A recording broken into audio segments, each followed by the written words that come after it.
Bonsoir, bienvenue pour cette nouvelle conférence du cycle de conférences de génie civil. J'ai l'honneur de présenter le conférencier d'aujourd'hui, Klaas de Rijk, qui j'ai eu la chance de voir déjà l'année passée dans une présentation sur la thématique de la pierre structurelle. Et je me rappelle que j'avais tout de suite pensé que ce serait un atout d'avoir une telle présentation ici, dans notre cycle de conférences de génie civil. Alors, pas seulement pour l'ampleur, la complexité, la beauté des projets, mais aussi pour la thématique, la construction en pierre moderne, qui est une thématique très prometteuse. Et c'est une thématique qui permet de bien montrer comment des technologies de conception et de construction d'aujourd'hui permet de réutiliser, de réinterpréter une construction moderne, durable, avec en fin de compte des matériaux que l'homme connaît depuis l'Antiquité.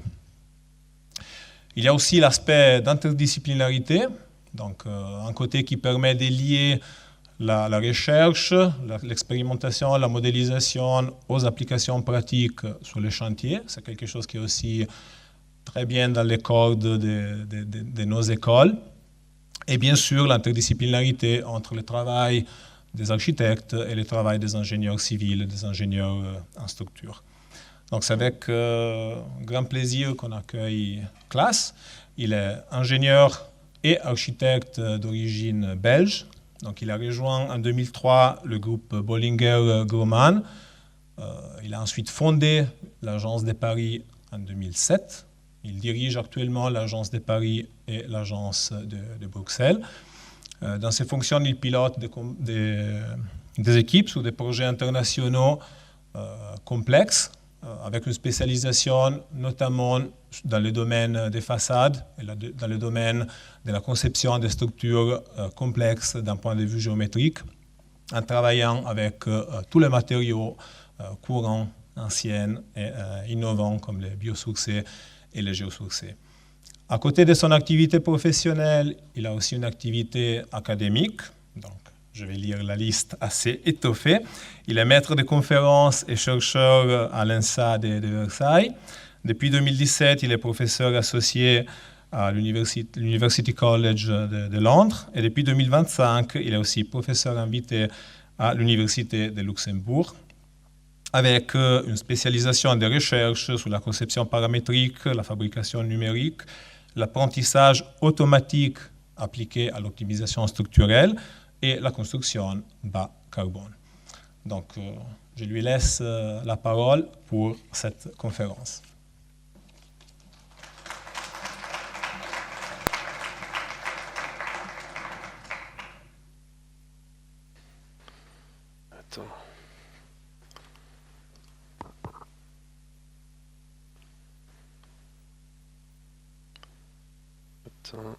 Ah, vous m'entendez? Oui, très bien. Merci pour l'introduction, merci pour l'invitation. Toujours ravi de voir d'autres sites, d'autres collègues, confrères, et puis surtout des gens qui sont intéressés de se mettre dans un auditorium sans qu'on les a obligés. Grâce à vous, c'est comme ça qu'on continue. Ou ça, je ne sais pas, peut-être je m'aventure là. Excusez-moi, donc... Écoute, je vais essayer d'être rapide du coup, c'est ça? Bon, vous me dites, parce que le problème c'est que je deviens enthousiaste tout d'un coup quand je commence à parler de nos projets et je sais que j'en amène toujours trop. Donc j'ai essayé pour ce soir, comme tu l'as bien dit, comme on a un public mixte et je suis à la fois ingénieur, à la fois architecte, j'exerce mon métier comme ingénieur. Mais j'enseigne dans des écoles d'architecture principalement. J'ai créé des doubles formations en France et en Angleterre. Donc du coup, c'est un peu là aussi la transversalité, je le cherche partout. Et comme un vrai Belge, je n'ai pas très bien compris le problème des frontières. Donc je ne sais pas où s'arrête l'académique, où la pratique. Et je pense en Suisse, vous avez la même possibilité, la même beauté. Donc c'est peut-être là où je veux arriver un peu. Je vais parler un peu du métier. Qu'est-ce que c'est? Je l'avais appelé Lost in Translation. Je pense que vous êtes probablement trop jeune. C'était un très bon film. En tout cas, c'est un film où effectivement quelqu'un se retrouve au Japon et ils ont du mal à s'exprimer ou s'entendre avec le public local. Et je pense comme ingénieur, on a souvent ce même problématique. Beaucoup d'entre vous sont étudiants encore. Donc qu'est-ce qui va arriver une fois que vous venez dans le métier? Qu'est-ce que le job d'ingénieur réellement? Donc un peu de la pratique. Donc ça, je voulais débuter avec ça. J'ai amené quelque chose de suisse, pas de Toblerone, ne vous inquiétez pas, mais le projet RTS, sur lequel j'ai eu l'occasion de travailler pendant bien longtemps. J'avais déjà pu travailler sur le projet à côté, le Rolex Learning Center, il y a 20 ans d'ici. Et là, c'était la suite, donc j'étais content, juste sur un même site. Et en dernier, et ça c'est le principal, c'est sur la pierre de taille en fait. Donc je vais essayer de parler un peu de travail sur le bio et géosourcé. Une image, je reviens dessus, donc je ne vous explique pas encore ce que c'est exactement l'image. Je vais juste voir si ça marche. Très bien. Donc je représente une société d'ingénierie, Bollinger Grohmann, qui vient d'Allemagne.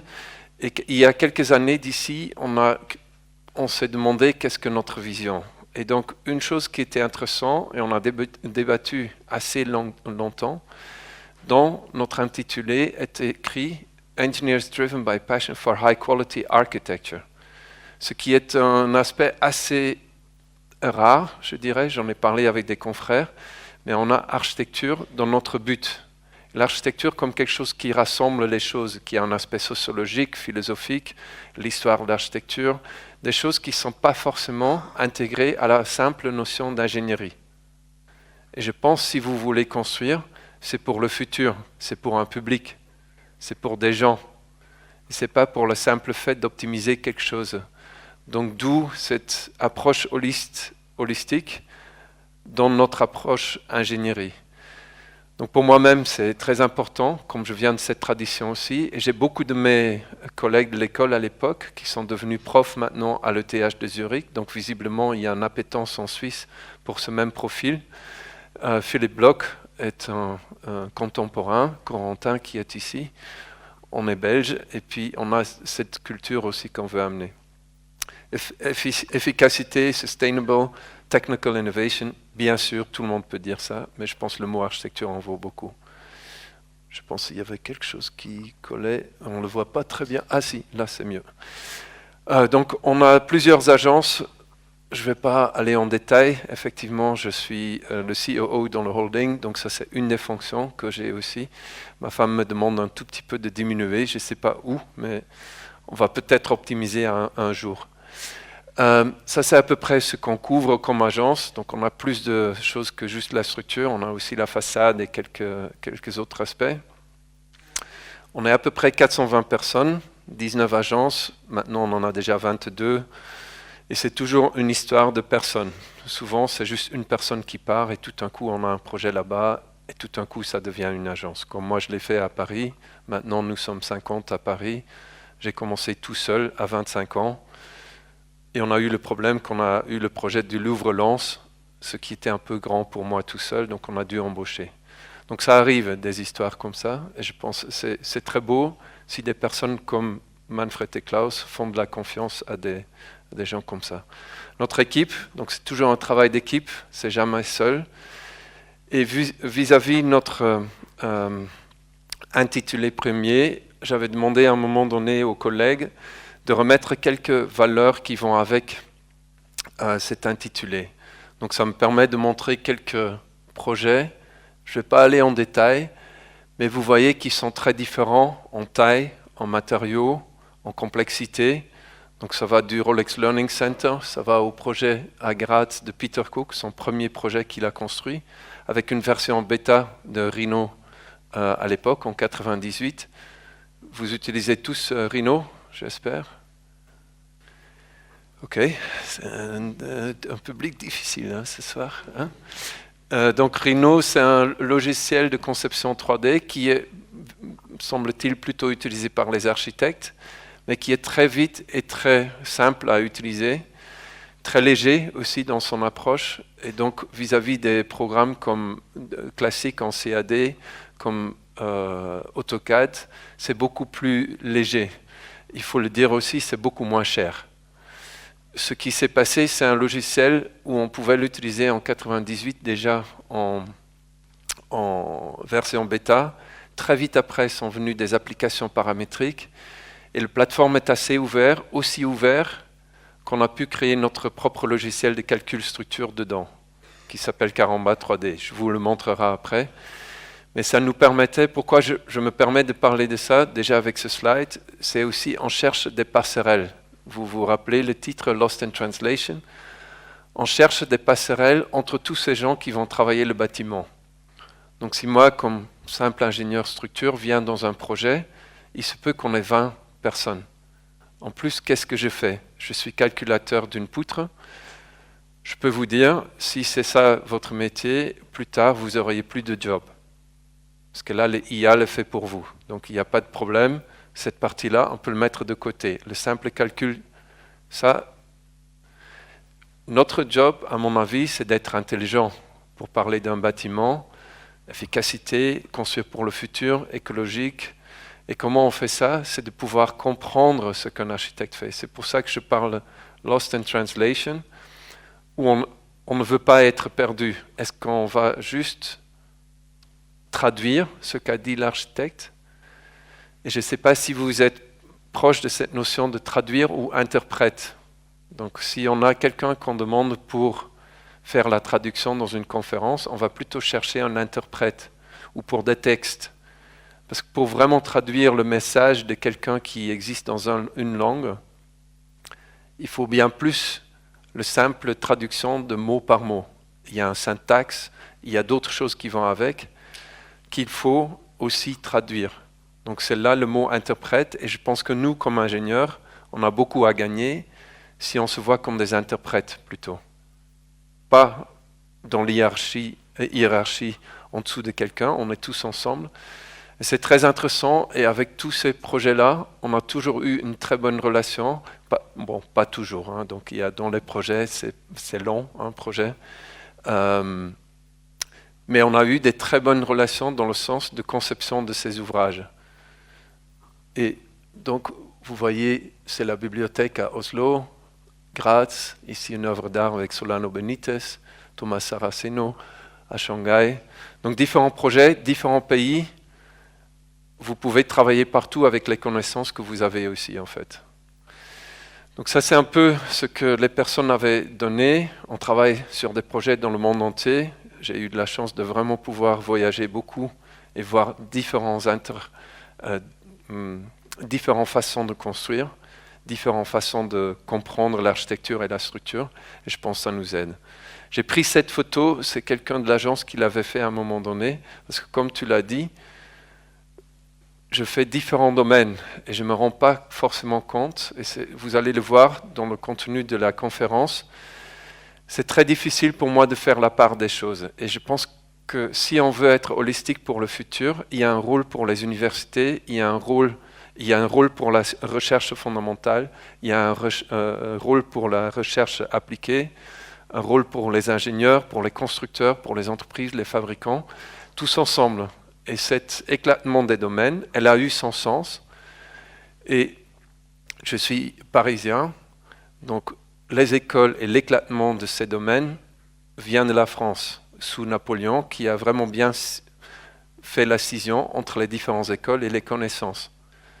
Je pense que si on veut pouvoir répondre, c'est une conviction personnelle, on peut en débattre plus tard, mais si on veut répondre aux défis de demain, on aura besoin d'être beaucoup plus ensemble et holistique et comprendre l'autre domaine. Un peu le retour à la Renaissance, si vous voulez. Donc, premier projet, est-ce que quelqu'un connaît cet animal? C'est pas exactement une seiche, mais c'est proche. C'est de la même famille, en fait.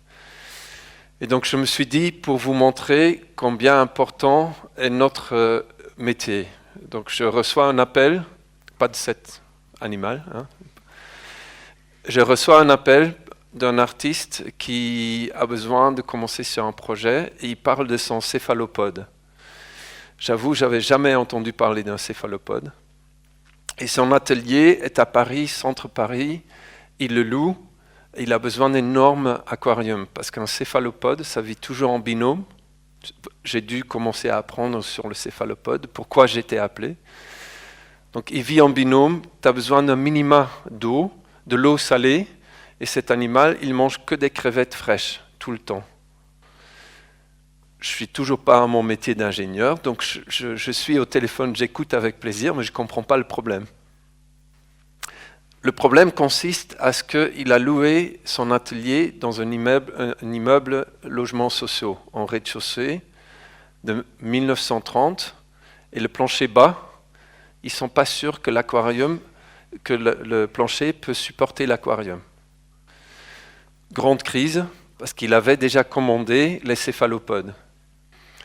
Donc je suis appelé dans l'après-midi pour assister à une réunion avec quelqu'un du zoo de Paris, quelqu'un qui est spécialiste en aquarium, l'artiste et moi. Donc on est dans son atelier et on doit résoudre le problème. Donc bien sûr, j'avais demandé de baisser le niveau d'eau, j'avais demandé, mais on ne pouvait pas, je disais on ne peut pas l'élargir, comme ça j'ai une charge surfacique moindre, rien à faire. J'ai pu remplacer le vitrage par un plexiglas, donc ça pesait déjà pas mal en moins, donc ça c'était bien. J'ai pu baisser un peu le niveau d'eau avec le zoologue, parce qu'il m'a dit oui, peut-être ça va marcher. J'ai pu déplacer du concept aussi le bac à crevettes à un autre endroit, et puis la production de l'eau salée. Et donc on l'a mis sur tout son plateau, on a regardé, et comme ça on ne dépassait pas les charges surfaciques du logement social. Et ça c'est mon job. Et finalement le produit, donc il y a un film, si vous allez en Arles, il y a le projet de Frank Gehry. Au premier étage, il y a un film qui est 10 par 8 mètres qui montre le film sur cet animal. Ils sont très attachants parce que quand tu entres, ils se cachent. Au bout d'un moment, ils deviennent votre ami en fait. Donc j'étais très content aussi de le voir. L'artiste, donc toujours quelqu'un, une vraie personne avec qui on parle. Vous voyez déjà les différents bacs. Et ça, c'est finalement la production qu'on a faite. J'ai eu 800 € et ça, c'était mon job. Donc parfait. Une réunion, un croquis, et demain c'est fait. Un film dans un centre d'art. Ça, demain, c'est peut-être votre métier. Je veux juste dire, tout dépend de l'échelle aussi, et c'est toujours avec des personnes. Le deuxième, je commence à nouveau avec des animaux, et ça m'a intéressé énormément, parce que donc il y a un artiste qui s'appelle Thomas Saraceno, il a fait les études d'architecture, une partie à Francfort d'ailleurs. Il est très connu pour il a la collection la plus grande des toiles d'araignée au monde. Il en collecte maintenant aussi dans des immeubles du Moyen-Âge, parce qu'il y a plein de toiles d'araignée qui ont une résistance aussi haute, qui sont restées dans les immeubles depuis plus de 500 ans. Donc il fait un mapping de ces toiles d'araignée dans des immeubles, par exemple à Venise, de toiles d'araignée. Si vous avez l'occasion de visiter une des expositions, c'est très très beau. Il commence à faire d'autres productions maintenant. Thomas est un ami de longue date. Il était étudiant à Klaus Bollinger. Et puis on s'est connus à une soirée et on a commencé à travailler un peu ensemble, des choses assez complexes. Donc ça, c'est des installations. Je passe un peu. Il a vraiment beaucoup de connaissances de toutes ces toiles. Il a un atelier énorme à Berlin où il fait souvent les installations à échelle 1 déjà chez lui, dans son atelier. À un moment donné, il avait 50 personnes chez lui pour travailler vraiment en physique aussi. Donc des installations. Et là, le timeline, et je trouve très intéressant parce que vous voyez, on a fait un premier grand projet avec lui en 2012. Là, actuellement, on est sur une dizaine de projets simultanés avec Thomas. Je fais un projet en Argentine, une à Tokyo, une en Afrique du Sud. Ils sont tous différents. Et puis, on a dû trouver un moyen de travailler ensemble. Donc, je dois devenir son interprète. Parce que Thomas, il va hyper rapide. Il a des gens qui savent faire. Ils ont la connaissance de la main. Donc, ils savent vraiment tresser, ils savent faire des toiles. Mais pour le calculer, vous imaginez, vous recevez juste une photo d'une maquette et ils ne l'ont même pas en 3D. Donc comment déjà tu l'interprètes ça? Comment tu vas le calculer? Parce que c'est avec des câbles. Est-ce que vous avez tous eu les théories des câbles déjà un peu? Et la relaxation, toutes ces choses qui vont avec. C'est très très beau et très très complexe. Et ça veut dire que tu as beaucoup de calculs simultanés que tu dois faire quand tu fais une approche calculatoire de quelques milliers de câbles. Je vais revenir là-dessus sur un exemple à la fin. Je vous donne juste quelques-uns des projets. Malheureusement, ils ont descendu ce projet, donc en K21 à Düsseldorf. Vous marchez à 15 mètres au-dessus du sol, juste sur des simples filets qui étaient en plusieurs étages. Et celui-ci, on l'a calculé presque après coup. C'est une portée de 25 mètres. Et on ne pouvait jamais exactement savoir l'extension de ces filets. On a testé sur place. Donc le sens du prototypage aussi, en fait. L'Eurocode est très bien, parce que moi je travaille principalement avec l'Eurocode ou avec d'autres codes, assez peu avec la norme suisse, qui laisse plus de latitude par ailleurs. Le problème est souvent, quand tu es avec des choses aussi complexes, ça pourrait nous durer le temps d'un doctorat pour résoudre ceci. Mais quel client va vous laisser le temps de faire un prototype, le tester et voir, bah non, ça ne marche pas. Pas exactement. Donc il faut un minima de calcul et être très convaincu que ça va marcher. La conviction, ça aide. C'est vraiment, il faut avoir une capacité de croire, je pense. Donc c'est une partie de notre métier. En tout cas, c'est plutôt la maquette. On a fait des approches ensemble avec Karl Stahl aussi pour les filets. Et c'est les ballons qui poussent les filets d'un à l'autre. Donc la maquette, à l'époque, je ne vais pas rester trop longtemps dessus parce que je vais juste vous montrer, c'est une itération de plusieurs choses en fait. Donc à un moment donné, il était sur des installations des ORP. Donc ORP, c'est une des familles d'araignées. Et Thomas laissait toujours travailler les araignées chez lui en simultané aussi, en fait. Donc, pour laisser travailler un araignée, souvent des personnes qui avaient visité des sites ramenaient une espèce rare chez lui avant de l'amener à l'Institut Max Planck ou au zoo de Berlin.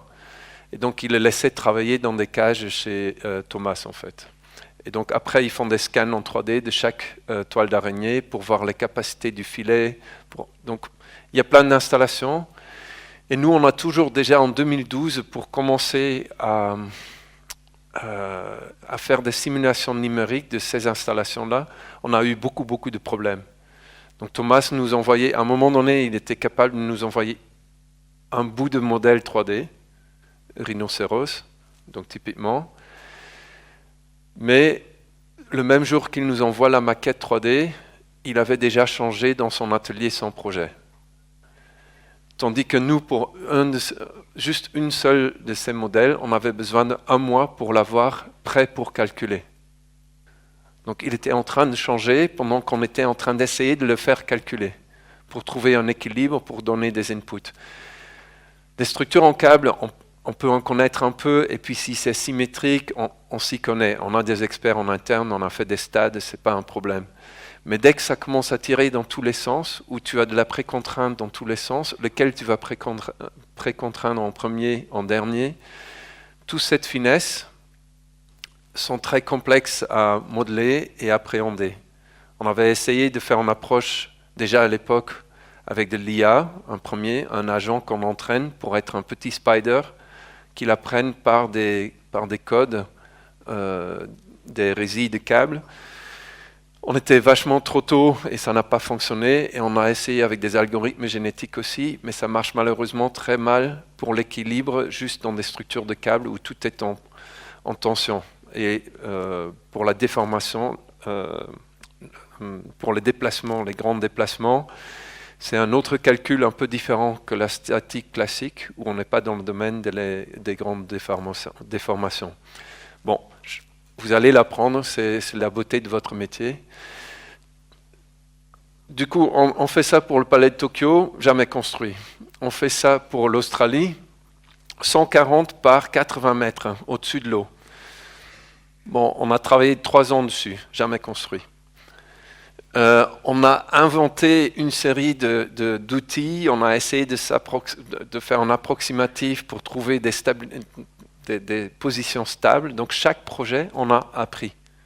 Pour être plus rapide, pour pouvoir dire « Ah, mais Thomas, oui, on comprend, mais on peut le faire comme ça. » Pour qu'on trouve vraiment, à nouveau, on est interprète, on conçoit ensemble, et donc du coup, quand il demande quelque chose, on peut donner une réponse et pas revenir juste un mois plus tard.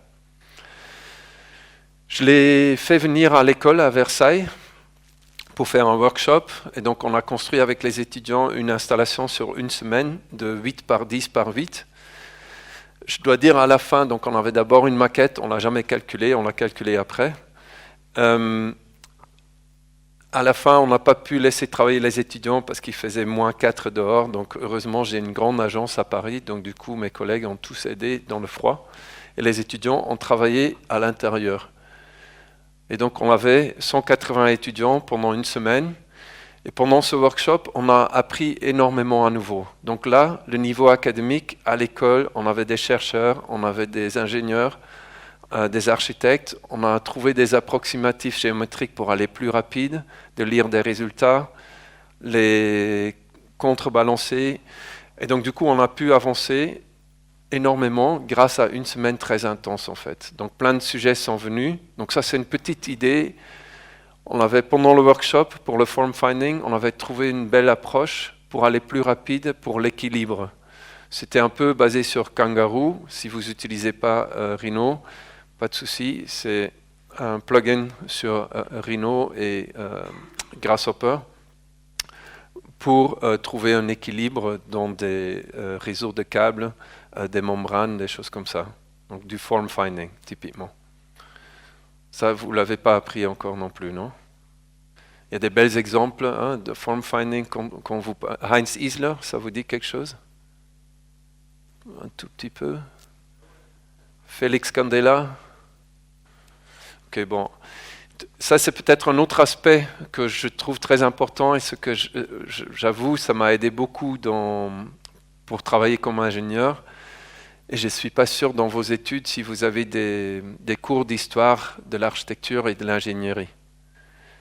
Ce que je trouve très important, et quand je compare maintenant avec Philippe Bloch, par exemple, ou même il y a Maarten Delbeke, qui est le prof d'histoire à l'ETH de Zurich, donc c'était mon prof en Belgique. Et on a fait les mêmes études, donc il est autant ingénieur que moi. Je ne m'appellerai jamais autant historien que lui, mais enfin, on a cette veine où on peut en parler. Parce que dans l'histoire, c'est pas si mauvais. Il y a des gens qui ont fait quelques trucs déjà avant nous, en fait. Et donc, on peut en apprendre. Finalement, le projet qui était le plus complexe jusqu'à présent, c'est une tour à Barcelone qui existe. Ils ont fait une rénovation. Et dans la tour, tout en haut, sous la coupole, ils ont fait une installation artistique par Thomas Saraceno. Un projet sur 4 ans, parce qu'il y a le Covid qui est venu en même temps, bien sûr.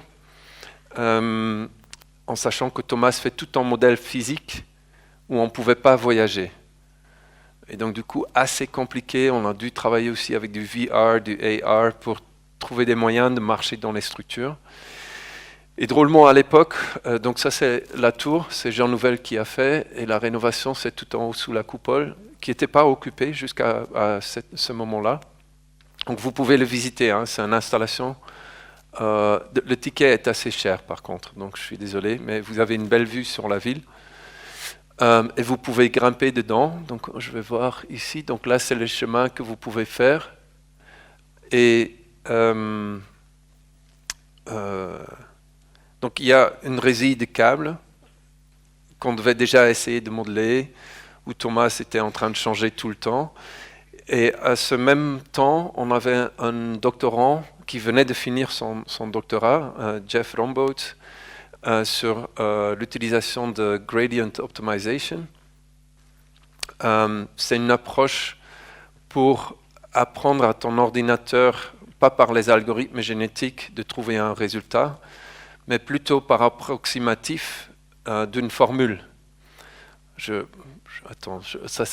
vais expliquer. Donc, il y a la résie en haut, les résies en bas. Il y a les rhomboïdes qui sont entre les deux, dans lesquels on peut grimper. Donc, c'est du plexi, c'est du bois. Il y a des câbles de connexion. Donc, ça, c'est les grands groupes, en fait. Donc, il y a à peu près si je ne me trompe pas, 8000 câbles à peu près. Donc c'est assez beaucoup pour un ordinateur, ça prend un peu de place et ça tourne pas mal de temps. Et celui-ci, donc ça c'est notre plateforme de discussion avec les architectes en 3D. Et on avait décidé dès le début, on va faire tout en 3D de A à Z dans le même logiciel. Tous les calculs, tous les scripts, donc on a scripté les calculs pour qu'ils restent dans le même environnement. Tous les fiches pour l'entreprise, pour la découpe, tous les fiches sur place pour voir, parce qu'ils n'avaient pas de plan, tout est en 3D, il n'y a aucun point de repère. Donc tu dois donner certaines indications X, Y, Z sur lesquelles ils peuvent faire certaines références. Il n'y a pas d'horizontale dans le projet, ni la coupole, ni dans l'installation. Donc tout est en 3D. Et ça nous a fait gagner énormément de temps, bien sûr. Parce que même pour le moulage des pièces, l'entreprise travaillait uniquement avec ce modèle. Mais il fallait être assez intelligent. Et surtout quand il y a autant de câbles, et je vais donner d'autres, donc ça c'est encore 1500 câbles en plus. Okay, en total, à peu près 5-6 km de câbles. Tous de différentes tailles, bien sûr, parce que ça serait trop facile de les avoir tous de même taille. Les rhomboïdes qui sont dedans, donc ils sont accrochés au câble, donc ils sont tous dans le modèle 3D également. Et je vois, parce que je ne le vois pas d'ici, pardon. Ouais, ça je vais laisser. Donc ça c'est l'environnement dans lequel on travaille en fait. Donc ça c'est, pour ceux qui ne connaissent pas, donc ça c'est Grasshopper, où tu fais des définitions assez classiques. Là c'est l'environnement où on voit les forces. Ça, c'est la théorie, l'approche pour la relaxation dynamique. Donc, on essaye, on va pousser un tout petit peu, et au bout d'un moment, il va retrouver un équilibre. Je l'explique un peu trop vite, bien sûr. Mais l'idée, c'est que l'ordinateur doit faire plusieurs itérations pour trouver un équilibre global. Ça prend beaucoup de computing power, ça prend beaucoup de temps, et quand tu as 10 000 câbles, pour trouver un équilibre pour tous en même temps, c'est très compliqué. Et donc venait cette thèse doctorale qui disait on ne va pas l'entraîner pour aller trouver à chaque facette, faire des itérations à chaque changement, on va l'entraîner la formule qui va être proche de ce qu'on a besoin de faire. Donc par les premières incitations, on pouvait voir quelle formule mathématique serait proche à prédire le résultat final en fait. Et comme ça, on pouvait aller dans les calculs, au lieu de faire quelques heures, un jour, ça nous prenait 15 minutes. Je raccourcis, hein. Il y a quelques textes scientifiques que vous pouvez trouver sur le sujet. Mais c'est tout basé sur une thèse aussi qui parlait des structures en compression. Donc on a détourné tout en traction. Et c'était assez intéressant qu'on a pu trouver ça. Donc le plugin existe. Il fait partie aussi de notre approche pour Caramba 3D. Mais veut dire pour un projet avec un artiste, donc ça c'est la recherche où il va chercher la formule en fait, ce qui s'apparente le plus proche de ce qu'on aura besoin à la fin. Et puis après, une fois qu'il a trouvé un état d'équilibre, qu'il trouve bon, on va faire tous les calculs statiques en fait. Parce que là après on a 140 combinaisons de charges aussi, qu'il faut naturellement regarder pour la taille des câbles, des choses comme ça. Donc, c'est une approche un peu comme du form finding, mais beaucoup plus rapide. Et on pouvait réagir presque au temps réel sur les propositions de l'architecte, en fait. Bon, je passe un tout petit peu, ça va très loin, donc c'est tout un scripting. Pourquoi je montre ça? Vous allez voir, chaque câble a son numéro, chaque chose a vraiment un résultat important. Je passe un peu. Moi, ce qui m'intéresse, c'est à un moment donné, il faut pouvoir aussi se permettre d'écrire son propre livre. Parce que tous les logiciels que vous allez utiliser plus tard, le danger, c'est que c'est une boîte noire. Et il n'y a rien de pire que ça. Parce qu'en fait, pour calculer, regardez autour de vous, il y a pas mal de bâtiments qui existent, qui sont assez vieux, qu'on aurait du mal à les calculer aujourd'hui. Et dans cette boîte noire, avec notre approche de normes, on se heurte beaucoup à ce problème de ne pas exactement dimensionner la réalité en fait. Donc ça c'est un peu chez nous cet esprit, si on en a besoin on le fait. Et je voulais vraiment montrer cette partie. Donc c'est un peu du Formule 1, si vous voulez. Parce que je l'avoue, ça c'est de l'ingénierie, ça nous a pris beaucoup de temps, beaucoup d'énergie. Je ne pense pas qu'on pourra le faire chaque projet. Mais cette idée de se permettre de faire une stratégie à la limite Formule 1, comme les voitures Formule 1, pardon, nous permet aussi de travailler sur quelque chose de très banal presque, de pouvoir optimiser des choses dans le logement social. Et c'est là où je veux venir à la fin sur la pierre de taille. Bon, je passe un peu, j'avais dit, c'est très compliqué dans l'espace. On a scanné 3-4 fois l'espace. Ils n'avaient pas mis les plaques au bon endroit. Mais si tu as un problème de 2 cm, toute la résille change. Donc, ils avaient soudé au mauvais endroit, donc on a dû rechanger en fait. Donc, tout un contrôle en 3D. Les point clouds qui sont dans le même modèle 3D qu'on avait aussi pour calculer, bien sûr. Quoi d'autre? Prototype, toujours important, vous vous rappelez bien. Et puis l'installation, si vous avez envie, donc ça c'est intéressant. Je l'ai amené quelque chose de suisse, j'avais dit, RTS. Donc c'est beaucoup de projets, hein, je l'avais dit, pardon, je m'excuse déjà. J'essaie d'aller rapide. RTS, à nouveau, une histoire de personnes. Là, vous voyez l'équipe qui sont les architectes, David, Kersten, le paysagiste, Basmet. Et comme vous l'auriez peut-être compris, on est 4 Belges. On est aussi les seuls qui ont pu rester dans le projet. Tout le reste a été remplacé par des ingénieurs suisses. Visiblement, il y a quelque chose entre des Belges et des Suisses, ça passe encore tout juste. Je ne sais pas, il y a quelque chose. On est un petit pays, on ne va pas se faire mal entre nous, voyons, on se fait confiance, non? En tout cas, très beau projet. Et je suis content que vous avez tous voté du bon côté pour la RTS. Pas tous, je suppose. On avait déjà eu l'occasion de travailler sur ce projet-là. Je ne sais pas si vous l'avez vu. Quelqu'un, peut-être. Des fois, vous avez des cours là-bas ou pas? Non. Ok. En tout cas, le site juste à côté, c'est une sorte de forme de barbe à papa. Et là, bon, ça ne dit rien à personne, je suppose. Ça existe encore? Ok. C'est une référence très française, normalement, donc ça ne marche pas partout. Donc, vous connaissez le site, je suppose. Donc, ils ont juste rempli le site. Et en fait, pour être très honnête, le premier WhatsApp que je reçois de l'architecte, c'était ces 2 images-là. Très intéressant. Oui, super beau. Très beau. Et Kers me dit, oui, c'est pour un pavillon. Blablabla. Et je dis, oui, mais c'est bien ça, des aimants, des trucs, des lignes, oui, des poutres, ça va être bien. Ils n'avaient pas montré un projet, c'était la phase A, juste à ce que je comprenne la taille du projet. C'était un tout petit peu plus grand, je pensais qu'on parlait d'un pavillon de 10 mètres carrés. Le bâtiment réel est un peu plus grand, bien sûr, mais on a gardé cette idée. Donc ça, c'est le premier WhatsApp que je reçois sur le projet. Et en discutant, quand on travaille le projet, ok, il y a les aimants, il y a les blocs principaux, donc l'important, c'est qu'on puisse lire ça comme programme. Ok, très clair. On ne met aucun poteau au rez-de-chaussée. On a le champ, et là, il faut dire qu'on a fait un compromis à la Suisse, parce que le champ, pour nous, bien sûr, c'était une gaufre belge, avec des lignes droites, et maintenant, à la fin, c'est plus des lignes droites. Bon, hein, ça, c'était un peu...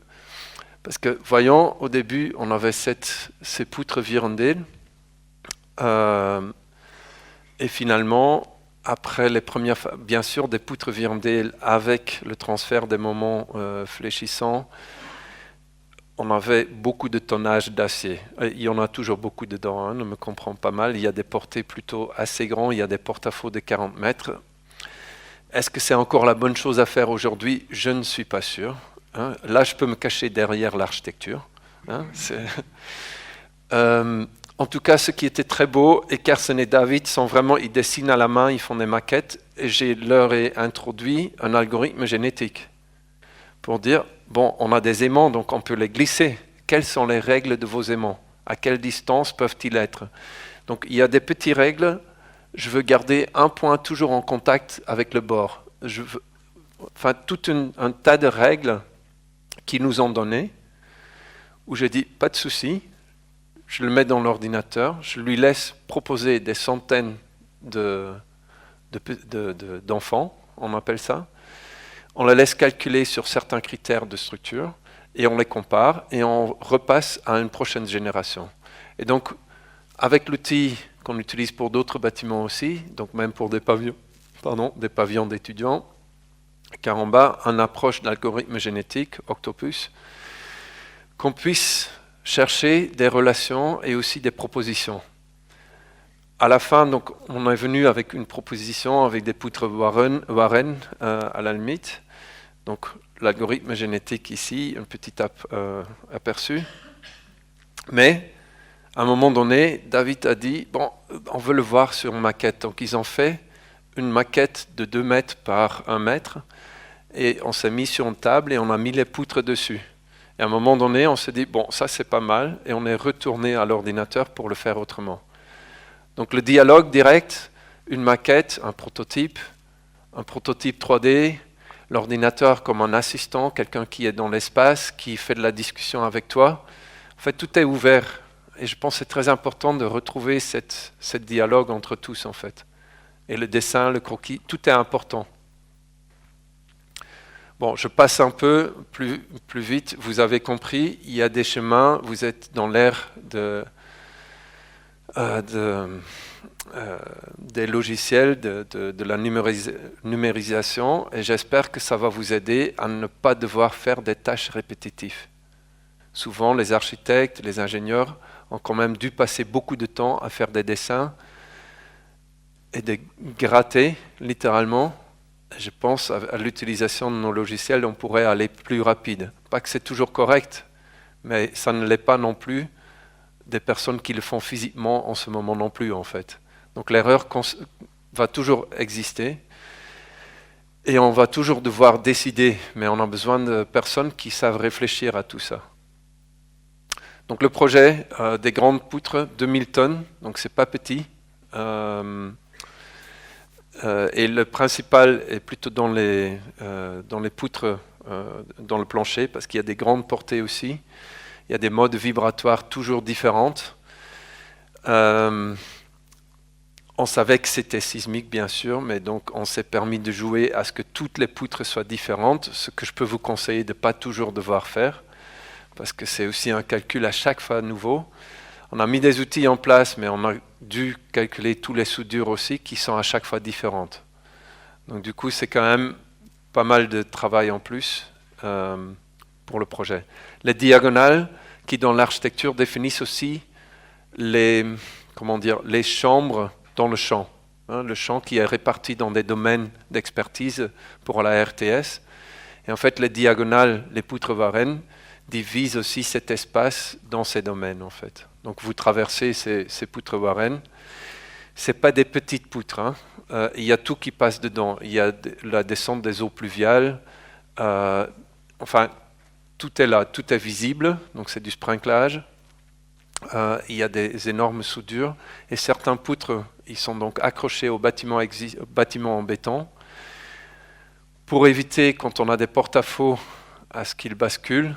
On a des câbles de précontrainte dans les murs des émergences. Donc les émergences qui ont des fois une dizaine de câbles dans des murs de 60 cm de béton pour pouvoir tirer jusqu'au sol les efforts des poutres en porte-à-faux. Et c'est d'une précision millimétrique. Parce que vous imaginez quand vous avez quelques tonnes qui sont en basculement, qui tirent sur un mur en béton, et c'est 3 mm faux, il va tirer le câble hors de ce mur, par exemple. Donc, c'est beaucoup d'allers-retours. C'est un projet assez long aussi, je dois avouer. Mais je voulais pas je voulais le montrer quand même. Il y a un joint de dilatation. Donc, il y a des goujons pour qu'ils travaillent ensemble, mais dans une direction, pour répartir les charges aussi en cas de déformation. Donc là, les câbles précontraintes, les têtes, on le voit ici. C'est vraiment, il y a un chapeau qui est assez important. Vous voyez un peu le niveau des détails à chaque nœud. Parce que ce petit dessin, c'est un élément de 2,5 mètres de hauteur avec des plaques de 80. Donc c'est pas petit, tout le projet. En quelques impressions, le site, l'ouverture a eu lieu déjà, avant le vote, bien sûr, pour être sûr que... Et très suisse, enfin en France, ça serait jamais possible que les gens puissent vraiment se cogner la tête comme ça. Je pense que les Suisses sont juste plus intelligents, on dirait, non? Enfin, visiblement, vous regardez dans les espaces pour ne pas... mais assez magnifique, c'est vraiment... Et bien sûr, la diagonale, ils ne se rencontrent jamais, donc il y a plein de choses architecturales assumées par les architectes, mais qui n'ont pas facilité non plus les efforts qui ne se retrouvent pas dans un point, qui poussent du coup dans une ou l'autre direction. S'il y a des questions, je suis allé très rapide, hein, c'était juste parce qu'on est en Suisse, et je voulais venir aux pierres de taille. Oui, pardon. Donc, après tout cela, comment on travaille ensemble ou pas? Qu'est-ce que moi qui m'intéresse aujourd'hui? Donc, une des choses, c'est depuis bien longtemps, je viens d'une famille de paysans, et donc la maison de mon grand-père, c'est des simples briques. Le bâtiment est à 200 ans, c'est une brique de neuf qui porte une toiture sur 10 mètres. Et ça existe depuis 200 ans. Dans le code, on ne peut pas le calculer, ça ne marche pas. C'est même pas une brique, c'est 3 MPa, hein, si on est bon. Et donc quand on a l'histoire d'un paysan, et je pense que dans les recherches qui ont eu lieu à l'EPFL aussi, j'ai pu voir ça, cette approche très pragmatique. Quand il y a un paysan, il va utiliser toujours tous les matériaux qui sont là. Quand il y a encore une poutre qui traîne, il va l'utiliser ou il va le réutiliser. Donc toute cette idée de pragmatisme, je pense, c'est quelque chose si on regarde ce qu'on a devant nous, on a besoin aussi de réfléchir comment on construit. Et une des choses, c'est aussi ce qui est de plus proche de nous, donc les matériaux bio et géosourcés. Le béton est juste une extension, c'est venu après la Deuxième Guerre mondiale, et pour la petite histoire, en France, au moins, on construisait beaucoup en pierre de taille encore avant la Deuxième Guerre mondiale. Et vous savez pourquoi on ne le faisait plus après? C'est déjà une chose, parce que 3/4 des compagnons de devoir sont morts dans la guerre. Donc ça fait déjà, on n'avait juste pas la main-d'œuvre pour construire en pierre de taille. Ce qu'on pouvait faire, c'est le béton, parce que c'est assez simple, tout le monde sait faire du béton. Qui n'a pas fait encore un bout de béton dans sa vie? Vous l'avez tous déjà fait? Voyons, c'est pas si compliqué, non? Un petit treillis, on coule, un peu de sable, un peu d'eau, on joue un peu, c'est bien. Et c'est assez marrant en fait, par l'industrialisation bien sûr, et tout le monde a vu, ça marchait, on avait besoin de logement. J'ai amené cette photo, et je me demande si quelqu'un saurait dire ce que c'est. Je ne sais pas si c'est mentionné, j'espère pas. Non? Quelqu'un a une idée? Waouh, bravo. C'est effectivement les fondations de la Tour Eiffel. Donc, pourquoi nous, actuellement, on ne fait pas des fondations en pierre de taille? On n'a juste pas de raison. Et une tour qui pèse quelques 6000 tonnes d'acier, qui peut être portée juste à côté d'une fleuve sur un bout de pierre, ça marche. Enfin, depuis 150 ans. Il n'a pas trop bougé apparemment. Donc l'idée est là aussi, qu'est-ce qu'on peut apprendre de l'histoire en fait? C'est pas si compliqué, et les matériaux géo- et biosourcés ont eu du mal, c'est le passage à l'ère moderne en quelque sorte. Comment on a retraduit les codes pour ces matériaux? Pour le béton, c'est aller vite, Eiffel a poussé pour le code sur l'acier. Il y avait à l'époque en France, Paul Séjourné, qui a construit aussi ici en Suisse, qui faisait toute une série de ponts en pierre de taille. Donc il y a tous les traités de Paul Séjourné, et Paul Séjourné était le maître de Monsieur Eiffel, était le maître de Cacot, était le maître de tous ces ingénieurs qui ont inventé le béton précontraint, le béton vibré. Pourtant, lui, il travaillait en pierre de taille. Donc c'est assez marrant, c'était toute une série de grands ingénieurs au pont et chaussée, qui travaillaient pour l'État, d'ailleurs, souvent, qui ont mis en place des choses. Et des semi-industriels. Et les industriels ont bien poussé, bien sûr. Et c'est pas très grave, on a eu les avantages. Donc j'ai amené plein de projets à nouveau, non, pour vous amuser ce soir. Et je commence à nouveau la recherche. Qu'est-ce qu'on a à chercher là-dedans? Moi, j'organise pas mal de workshops sur la pierre de taille pour me rendre compte moi-même, pour utiliser les anciens codes de calcul, parce qu'en fait, il y a une méthode graphique. Ça, vous l'avez appris peut-être, non? La méthode graphique de calcul. Static graphics, graphic statics. Non? Un tout petit peu. Figure de Cremona, toutes ces choses. Ça, oui, je vois des visages qui... En tout cas, regarde-le encore une fois, parce que c'est assez sympa, parce que c'est juste... Tous les bâtiments et ponts ont été calculés comme ça jusqu'en 1930 presque. Avec des simples dessins. Il y a des très beaux livres, et ils étaient quand même pas si mal en fait. Donc avec des étudiants, on essaye de s'approcher. On a les outils d'aujourd'hui en 3D. Le logiciel de Philippe Bloch, qui pour l'ETH a fait aussi le Graphic Statics, mais en format Rhino, où tu peux jouer avec. Ici, donc, on a organisé des workshops aussi pour rapprocher les étudiants de la matérialité, des fabricants, de la complexité des tolérances. Qu'est-ce que ça veut dire les tolérances dans un bâtiment? Le calcul. Pourquoi je calcule en fait? Est-ce que je peux réellement outrepasser ce que j'aurais fait à la main? Parce que c'est ça, hein, l'aspect... Pourquoi on fait des recherches? C'est parce qu'on pourrait peut-être construire mieux que ce qu'on avait imaginé, quelqu'un qui le fait dans son jardin. Donc ça, c'est un pont de Léonard de Vinci qui allait le faire sur le Bosphore, d'ailleurs, hein, sur 500 mètres. Nous, on l'a fait sur 6 mètres. Bon, hein, on est un peu plus modeste. On l'a testé avec 25 étudiants. Ça n'a pas bougé 1 millimètre. Par contre, les tolérances n'étaient pas très bonnes.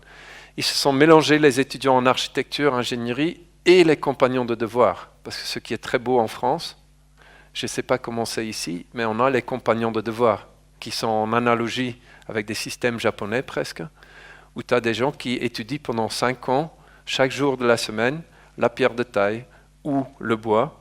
Parce qu'en France, on a beaucoup de monuments, donc ils doivent être entretenus, et ces connaissances perdurent.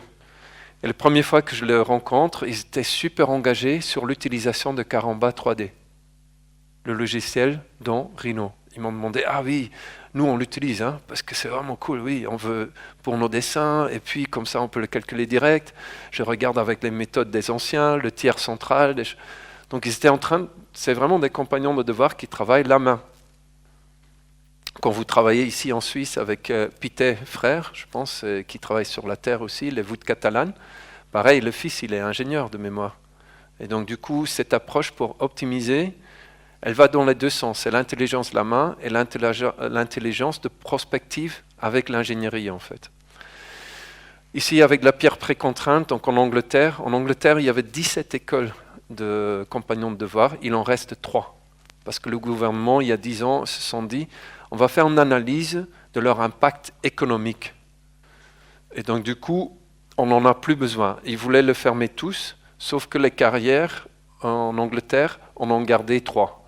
Il y en a une qui est payée entièrement par la City of London, donc le petit centre qui est en pierre de taille, parce qu'ils ont besoin de ces gens pour réparer leurs bâtiments. Et les seules carrières en Angleterre qui existent encore ouvertes sont ceux qui sont obligatoires par la loi. Parce que pour les bâtiments comme le St. Paul's et autres, ils doivent utiliser la pierre de taille de ces carrières-là. Ils n'ont pas le choix. Donc c'est dans la loi. Le reste, les Anglais s'achètent la pierre de taille en Hongrie ou autre chose, bien sûr. Thatcher a bien vu comment ça marche. En France, c'est pas pareil. On a encore des choses familiales. C'est très compliqué, donc et ça je reviens là-dessus, parce que pour garantir sur ces petites carrières la qualité dont on a besoin pour le bâtiment, c'est sous grande discussion en fait aussi. Au Luxembourg, donc d'abord je me suis approché avec mes workshops à nouveau, je vais laisser ça, de la matière, comment ça marche.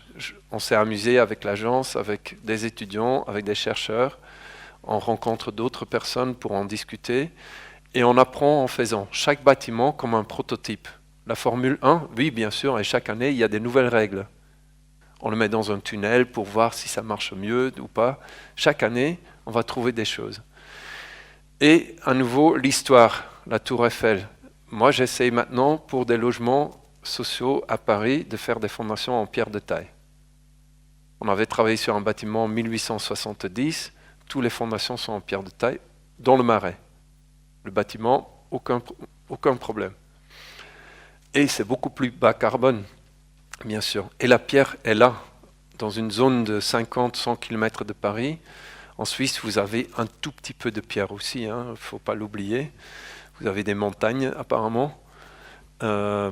Luxembourg, pareil. L'Allemagne, pareil, mais beaucoup a été détruit, donc ce n'est pas évident de les convaincre de réutiliser de la pierre. En Belgique, il n'y a rien. Il y a la pierre bleue de Hainaut, mais pour le reste, pas énormément. Ils ont beaucoup plus d'argile. Et je pensais intéressant de voir ça. Donc, quand on lit notre histoire de terre, quand on lit la géologie, l'existence de nos pays, on peut apprendre pour travailler avec ces matériaux.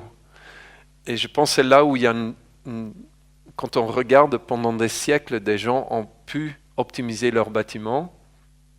Ils l'ont tourné différemment parce que le vent venait d'un côté. Il n'y a pas suffisamment de bâtiments peut-être qui regardent bien ce qui se faisait bien dans l'histoire. Maintenant, il y a plein de bâtiments qui sont construits dans des zones inondables. Pendant bien longtemps, les gens ne le faisaient pas et ils savaient que ça allait inonder à un moment donné. Maintenant, parce qu'on pense que la technologie est capable, on se permet d'aller construire dans des zones où on ne devrait pas.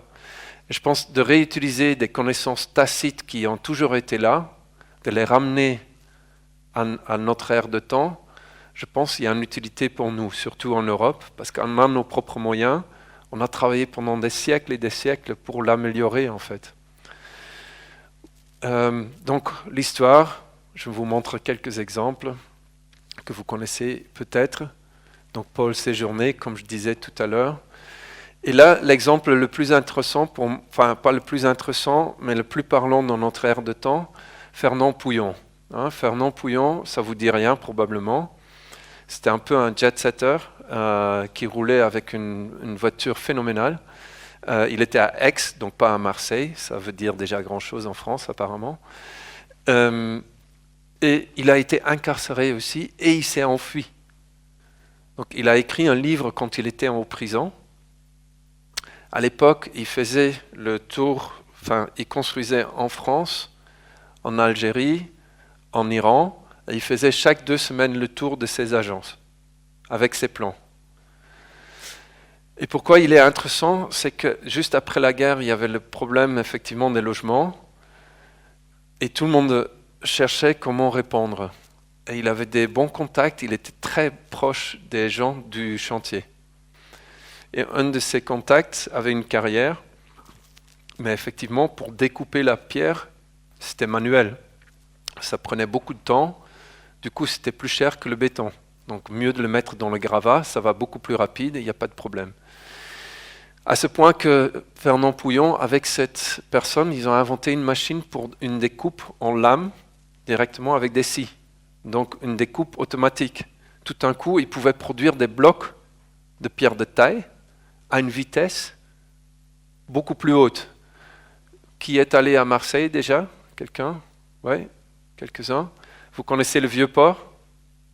Quand vous regardez, vous arrivez au Vieux-Port, à droite, et même, enfin sur le reste aussi un peu, tout est en pierre de taille. Et les logements sociaux, les tours aussi, construits en 1960. Et Fernand Pouillon le construisait moins cher que les bâtiments en béton, en pierre de taille.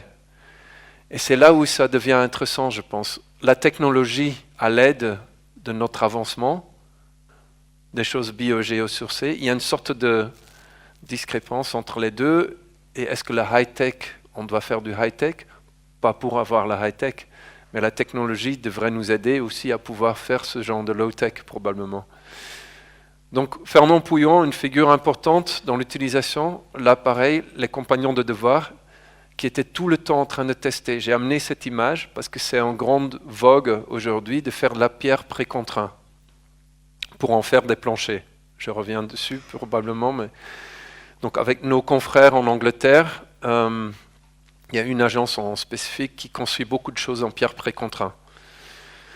Ça, c'est une mock-up, un prototype 1948 par les compagnons de devoir chez eux pour voir une poutre précontraint. Donc, vous le voyez peut-être pas très bien, mais il y a des câbles dedans, il y a des poids pour voir. Ils l'ont découpé aussi selon en billets. Ils en ont fait plusieurs et ils testaient les poutres précontraints et ils ont décidé c'est trop compliqué, on ne va pas le faire. Et aujourd'hui, ça revient à la mode. Et là aussi, je pense qu'il y a une conversion de notre temps. Les matériaux naturels, voyons, ils sont souvent très bien soit dans la compression, soit dans la traction. Terre, les choses minérales plutôt en compression, la pierre plutôt mal en traction. Et c'est là de rajouter un matériau comme l'acier qui travaille plutôt bien en traction, combiné avec quelque chose qui travaille bien en compression, c'est peut-être pas une mauvaise idée en fait. Je l'ai fait pour des pavillons en paille aussi, donc la paille précontraint. Un peu mitigé, je dirais. Donc ça ne travaille pas aussi bien en compression que j'espérais. Mais... Donc à un moment donné, je travaillais sur la présentation avec mes collègues et j'avais fait une autre présentation sur la pierre de taille.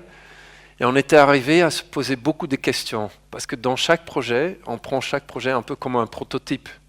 C'est-à-dire on va apprendre quelque chose là. Ah, il faut qu'on questionne l'Eurocode parce que l'Eurocode change tout le temps sur cet aspect. Et donc on se positionne en mode question. Et donc on avait fait quelques questions. Est-ce qu'on ne peut pas travailler avec des règles simples, comme un peu il y a 200 ans Paris-Haussmann, les mecs, ils ne réfléchissaient pas trop. Ils n'allaient pas chercher l'ingénieur pour dire si c'était 40 ou 35 ou 32 ou 31 ou 30. Pas comme votre plancher chauffant, voyons, où c'est 8 ou c'est 9. Bah oui, je ne sais pas. Donc ça, c'est une chose pour qu'on aille plus vite dans ces éléments-là. La réduction dans la pierre de taille, quand ils travaillent ensemble avec le ciment. Le problème, c'est que c'est considéré un composite. Moi, je préférais de travailler avec la pierre sèche, mais il faut être très précis si on veut faire ça. Et donc, du coup, on ne peut pas le faire partout. Cette précision, elle existe, mais on ne peut pas le faire partout. Donc, le ciment, ça règle les tolérances. Ça aide aussi à mieux répartir les charges. Le problème, c'est que le ciment, il est normalement entre 10 et 20 MPa. Et la pierre de taille, ce qu'on utilise classiquement, elle est minimum à 25 MPa. Donc déjà, on doit réduire à cause du ciment le comportement de tout un mur juste à cause du ciment. Pire que ça, l'Eurocode est interdit d'utiliser un ciment plus haut que 24 MPa. Donc de base, même si j'utilise une pierre de taille à 120 MPa, je dois le faire plus bas de gamme à cause de mon ciment. Et c'est là où c'est intéressant. Comme ingénieur, je questionne tout le temps et donc il faut outrepasser les règles. C'est-à-dire en Suisse, c'est moins problématique parce que comme ingénieur ici, je n'ai pas un bureau de contrôle et si moi, comme ingénieur, je signe, je peux prendre la responsabilité. En France, je n'ai pas le droit de suivre les codes, normalement, c'est la loi. Si je veux les outrepasser, je dois faire des tests, des choses comme ça. Je peux faire un deal basé sur certains tests. Et donc c'est là où tout le temps, on cherche cette frontière en fait. On essaye d'être frondeur là-dedans. Et je pense que vous allez l'être encore davantage, plus que nous, j'espère, parce qu'on doit aller mieux dans ces matériaux. Donc l'exécution et le contrôle de matérialité, comme j'avais dit, les carrières à Paris et en France sont très petits. Et vis-à-vis de la façon dont ils façonnent ou pas les blocs, comment ils les testent chaque 6 mois ou pas, qui sont dans la même veine de cette carrière ou pas, la valeur de ces pierres, elle change. Et donc il y a des classifications venant de la première touche à la pierre dans la carrière jusqu'à ton chantier, une classification de ces entreprises et leur livraison de pierres. Et en France, par exemple, il n'y en a pas une qui est classée en classe A. Le seul qu'on a en fait, dans cette partie de l'Europe, c'est en Espagne. C'est une dame, elle est assez fantastique, c'est Catalina de Rosal Stones. Elle a un très beau chantier, une carrière ouverte au ciel. Il coupe les blocs très soigneusement. Et c'est juste la façon qu'ils testent suffisamment leurs blocs, qu'ils traitent bien leurs collègues, qu'ils ont des bonnes formations pour les collègues, fait que je gagne 25% sur la matière, sur le comportement de la matière, soi-disant. Ce qui est assez énorme. C'est juste la façon dont l'entreprise amène les matériaux sur place. On l'avait eu, je ne sais pas selon quelles règles vous calculez pour l'acier aujourd'hui. Quand moi j'ai commencé, on était encore sur dépendant du pays, à un facteur de 15% de sécurité sur l'acier. Là actuellement, en Allemagne, on est à 0. Donc on a 1,0 sur le côté matériaux acier parce qu'il est considéré, livré, parfait, ce que j'ai commandé, un S235. Donc une énorme lutte pour trouver aussi chez les carrières une sorte de professionnalisme, de les aider, d'accompagner, de faire des tests dans les universités, parce qu'en France, c'est très compliqué de chercher. Avec Pité, on est allé chercher à l'EPFL la terre. En France, si j'envoie un bloc quelque part, je ne sais même pas s'il va revenir. Donc c'est un peu différent.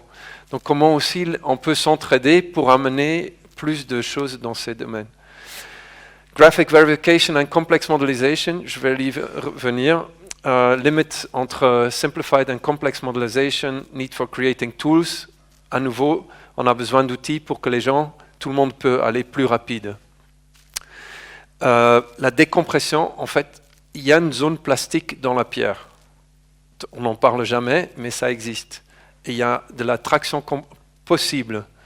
Et moi, je rêve toujours encore de laisser travailler la pierre aussi infiniment en traction. Ce qu'en béton, on ne le permet pas. Parce qu'une fois qu'il est déchiré, je considère qu'il est caduc. Ce qui n'est pas exactement vrai, parce qu'il y a de la redondance. Donc là aussi, les modèles, dans le code, l'annexe nationale en Danemark, par exemple, tu peux le calculer 20% plus loin en considérant une certaine fissuration. Voyons ça aussi dans votre métier, il ne faut jamais s'arrêter à juste une code, ce que la loi dit. Hein. La loi n'a jamais raison. Elle a une convention au moment donné. Et des conventions, on sait tous ce qu'on en pense. Non ? C'est juste, on veut les outrepasser, en fait. Standard obligations donc, et les standards. Donc, Tour Eiffel, il revient, on fait un projet sur la Tour Eiffel. La maire, elle veut, Madame la maire, à l'époque, elle voulait des arbres sur le pont d'Iéna pour les JO. Projet complètement politique, catastrophe. Aucun maire d'à côté voulait ça. Problème pour le pont, donc ça c'est les designers, les différents architectes. Problème pour le pont, construit en 1812 et une extension en 1928 pour l'Expo universelle. Une en béton non armé, une en pierre de taille. Et la ville de Paris, qui ont un département de pont, qui est censé de pouvoir dire aussi s'il y a des problèmes, s'ils ont tous les plans, blablabla, était incapable de dire la capacité porteuse de leur propre pont. Fait intéressant. Donc, premier jour qu'on leur dit, bon, c'est pas grave, regarde, il y a des camions qui passent tous les jours, il y a des démonstrations, tac, tac, tac, on considère, disons, allez, on va être un peu du côté haut, 8 kN au mètre carré. Ils disent, ah non, jamais, jamais, c'est pas possible en fait. Mais on a dit, ben, en analogie à la charge qui est là, non mais le pont ne peut pas porter ça, c'est maximum 2 kN. Mais le pont n'a jamais été fermé, hein, donc... Et tout un débat philosophique sur les charges, même des chevaux à l'époque, parce qu'on a pris les codes aussi de l'époque. Hein, parce qu'il y a des guides avec le nombre de chevaux qui pouvaient passer dans les halles de Louvre et sur le pont. On n'a pas réussi à les convaincre. Donc du coup, on a dû faire autrement. Et ce que je trouvais très intéressant, déjà, du béton non armé, dans l'Eurocode très compliqué, mais le pont le fait.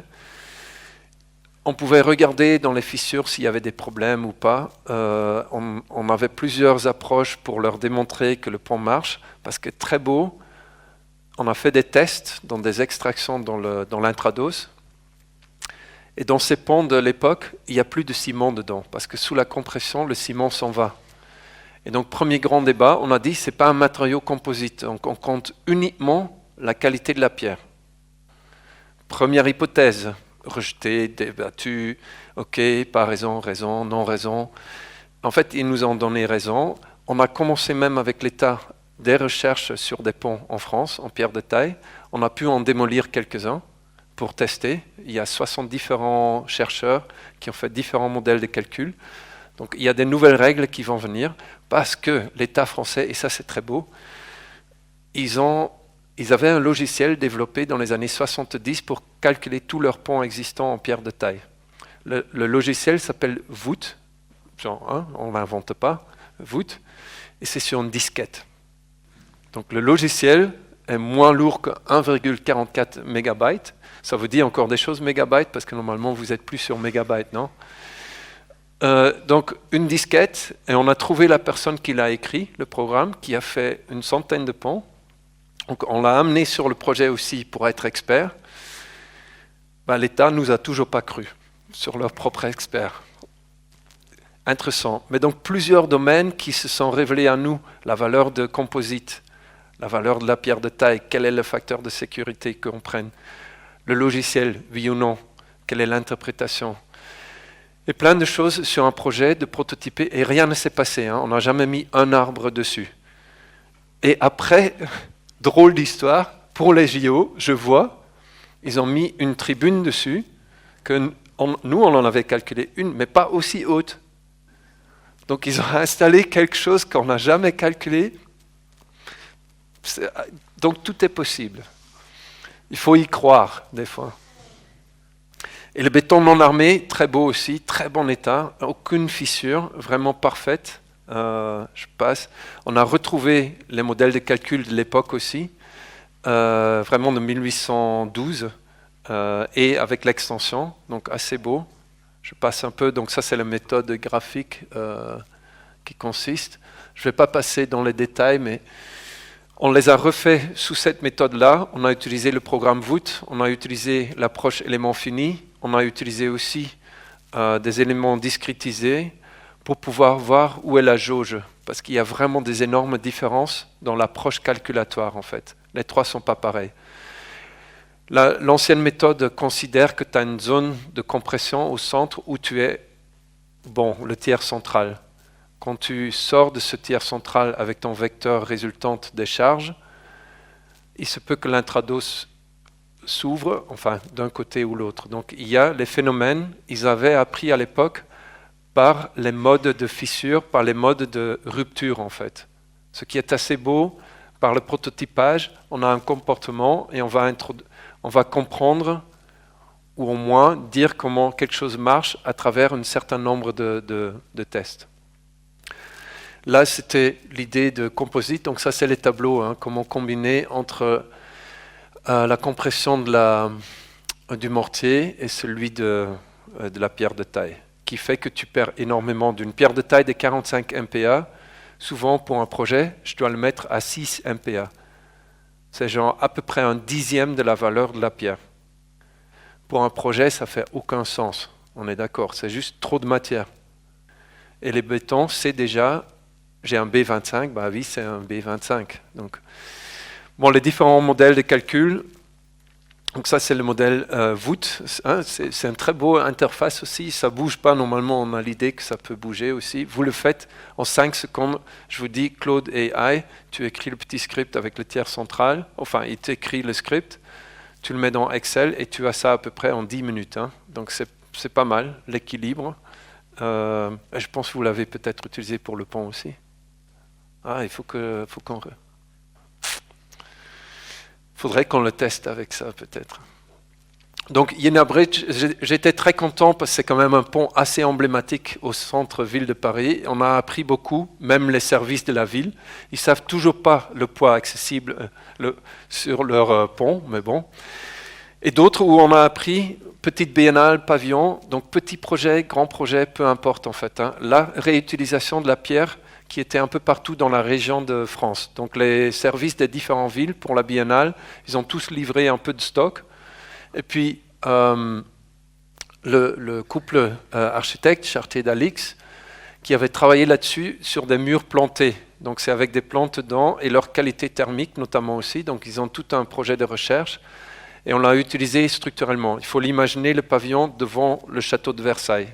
Et château de Versailles, il y a un peu de pierre de taille aussi. Donc c'était assez beau d'avoir des bouts, des morceaux de trottoir, des choses comme ça qui étaient réutilisés dans une installation pierre sèche. L'idée, c'est de calculer la pression des plantes, la pression verticale et la terre, la pression verticale de la toiture, et qu'est-ce qu'il y avait d'autre? Le vent, bien sûr. Non, il y avait une que je... Pas de fondation, parce que les charges ne sont pas suffisamment hautes. Et intéressant de pouvoir travailler en pierre sèche. On le voit partout dans les maisons. Il y a assez peu de cours. Là, j'ai envoyé quelques personnes à travailler sur des cours et aller suivre des cours en France sur la pierre sèche. Je pense que c'est un domaine qu'on doit regarder parce que dans les travaux dans les rues, les VRD, le voirie réseau divers, il y a beaucoup de travail en pierre sèche en fait. Même en Suisse, je pense, les contreforts, quand on regarde les routes, et on pourrait l'utiliser, cette connaissance, dans le bâtiment, je pense. Donc, des différentes formes, on s'était amusé un peu pour la toiture. L'entreprise a fait ses propres poutres, mais en pierre de taille. Enfin, c'est taillé, et je pense que les technologies, ils sont différentes, mais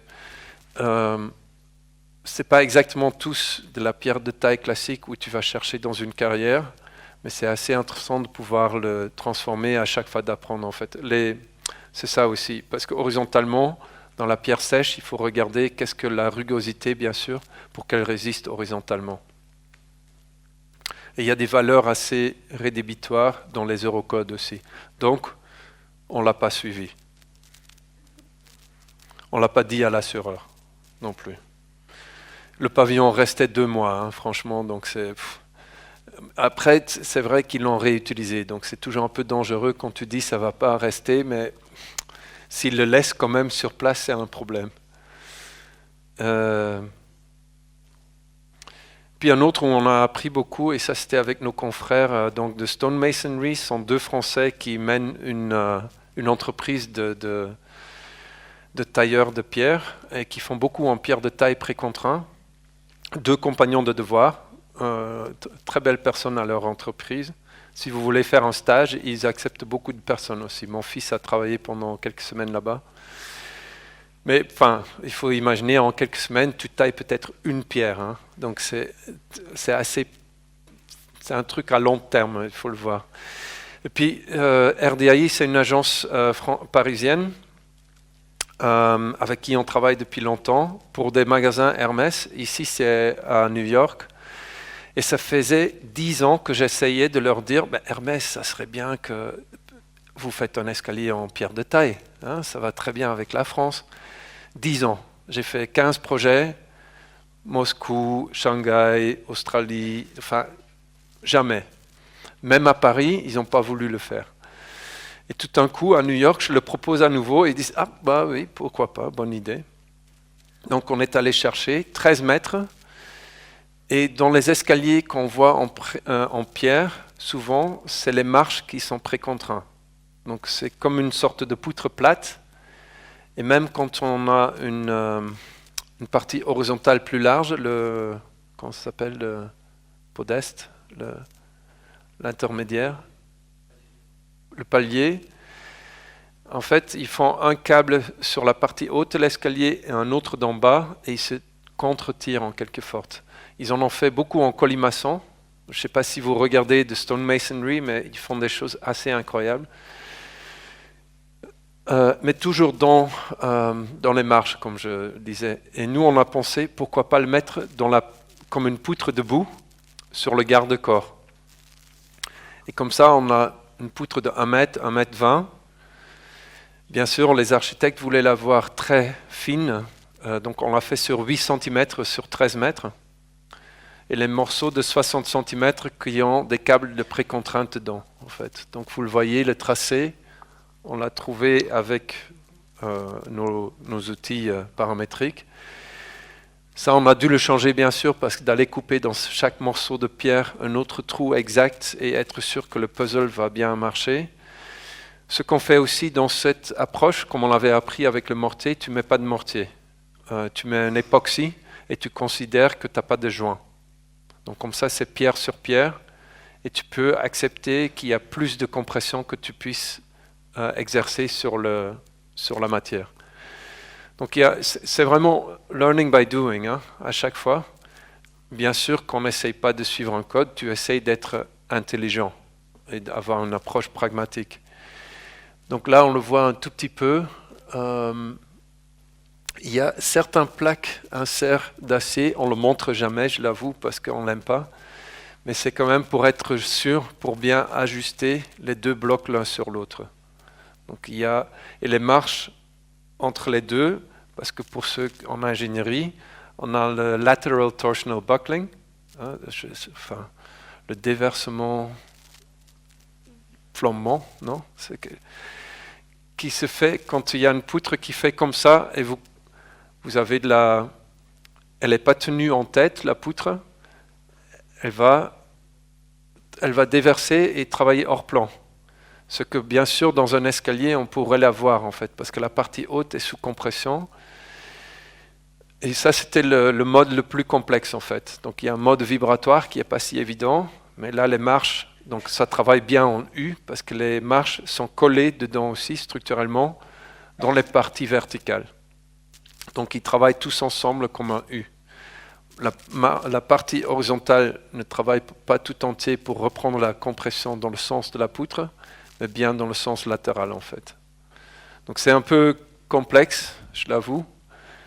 Et ça, ils ont bien travaillé. Et drôle de...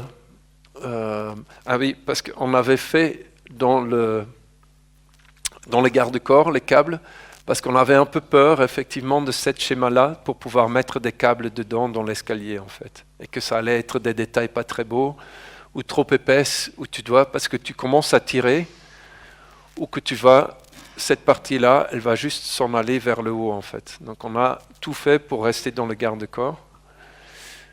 Donc la pierre, le travertin qu'on avait à la base, on avait choisi les blocs pour revenir au chantier, pour voir que les gars, ils avaient vendu le bloc. Donc on n'a pas pu utiliser le bloc.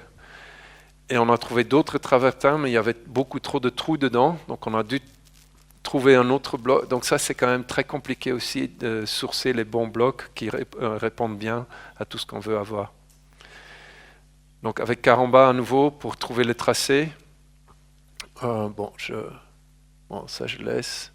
Et finalement, ils ont fait une optimisation avec l'entreprise de tirer les câbles droits pour qu'effectivement, ils peuvent avoir les trous continus et ils peuvent tirer bien dessus. Mais quand on tire droit, vous imaginez qu'effectivement, la poutre peut s'ouvrir un tout petit peu.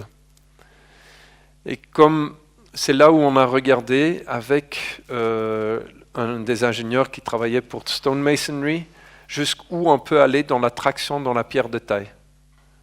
Donc on admet ici dans cette solution qu'il y a de la traction dans la pierre. Ce que dans l'Eurocode tu ne peux pas l'avoir. Mais on est aux États-Unis, donc ce n'est pas exactement la même chose. Et donc ça c'était vraiment intéressant parce que pour nous c'était quelque chose qu'on n'avait pas pu exercer encore. On sait que ça marche.